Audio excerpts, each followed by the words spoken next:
The Education Ministry is presently examining methods that were and are being used to deliver quality education across the country. And when the Department of Education System Innovation Reform Program kicks off next year, there will be notable changes. That's according to Chief Education Officer Marcel Hudson. Can you give us some details about the Department for Education System Innovation Reform Program that we're hearing about?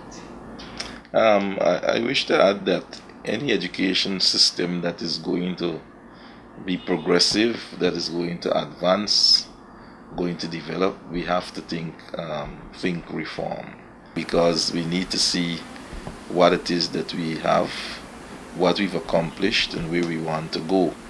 And based upon the information that we'll have gathered, then one obviously will determine what kind of reformation, what kind of intervention might be needed.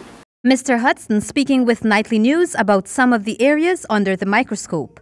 According to the Chief Education Officer, there will be more intense focus on closing the gap or disparity in terms of performance at national examinations between far-flung schools and schools located in Georgetown. The only way that could happen is that we have to examine what existed before and what reform, if you please, that might be needed to close that gap.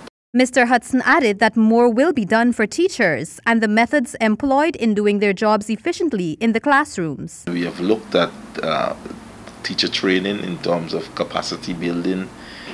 We've looked at the kinds of teachers that we need to have in those communities, qualified people.